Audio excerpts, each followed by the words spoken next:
Le rouge, couleur du feu, du sang, de la passion, et aussi du pouvoir, du diable, de la révolution. Mais savez-vous que le rouge est la première couleur que l'homme a maîtrisée? Avant le bleu, avant le vert, avant même le noir et le blanc, il y avait le rouge.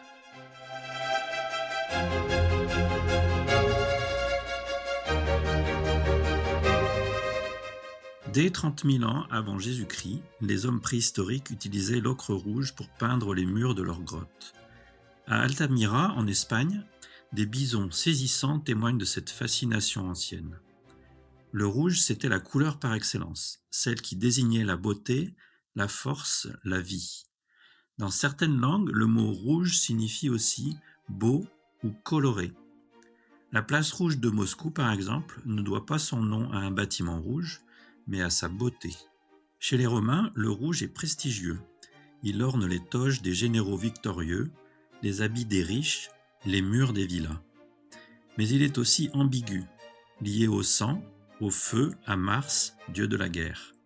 Et dès l'Antiquité, il est associé à deux pôles, le sacré et le dangereux. Au Moyen Âge, le rouge devient la couleur du pouvoir chrétien. Il représente le sang du Christ, la royauté, la justice. Les papes portent la chlamyde rouge. Les chevaliers arborent le gueule, c'est-à-dire le rouge en langue héraldique, sur leurs armoiries. Mais attention, le rouge est aussi sulfureux. Il est la couleur de la luxure, de la colère, de l'orgueil. Le diable est souvent représenté en rouge. Et le chaperon rouge dans tout ça? C'est le symbole de l'éveil sexuel, selon certains psychanalystes. Au XVIe siècle, le rouge tombe en disgrâce. Les réformateurs protestants, comme Calvin, voient en lui une couleur papiste, ostentatoire, immorale. On chasse le rouge des temples, des vêtements, des mœurs. Le chromoclasme s'accompagne de l'iconoclasme. Le rouge devient suspect, indécent, dangereux. Mais le rouge revient en politique. De la Commune de Paris au drapeau soviétique, en passant par les gardes rouges de Mao, il devient la couleur des révoltes, des idéaux, des sangs versés.